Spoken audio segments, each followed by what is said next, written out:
My name is Staff Sergeant Tyler McGuire. I'm stationed at Fairchild Air Force Base at the 66 Training Squadron, and I'm a SEER specialist. I started my MMA career when I met my now wife, then girlfriend's cousin. I just graduated college and I played soccer and football, and I wanted to still be competitive in something, so I went and trained. I learned what it took to do that.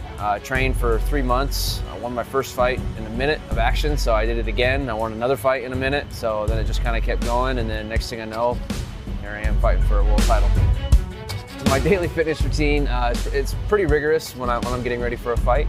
I get up in the morning, depending on the day, 5 or 6 a.m. and then I go work out, and I do some high intensity interval training workouts. We're doing sprints and we're doing all sorts of crazy stuff to get me ready physically and mentally for the fight.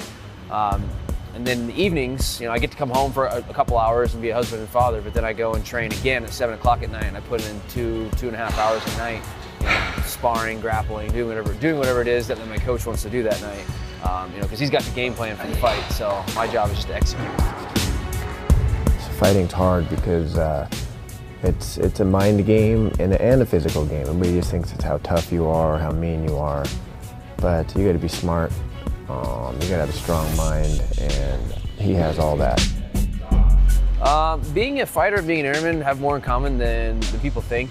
One of the things that gets you through the pipeline and getting to certify and become a SEER specialist is just mental toughness.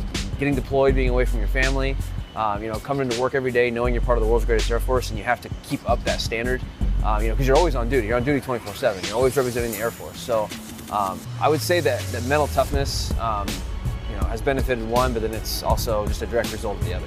So I think they go hand in hand. The motivation to keep pushing, that really comes from not wanting to let others down. At this point, I'm about 9 years into my MMA career. 11 professional fights, 6 amateur fights. This is a lot of time away from your family.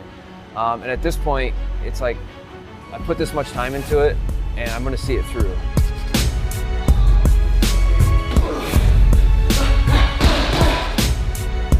If you want to succeed, just put in the work. You truly can, especially if you have the Air Force behind you, you have the right support system. You can achieve what you want. If you're not achieving the results, look around at your support system. If you're not traveling in the same direction as the people around you, find new people. I think that's one of the biggest keys to success.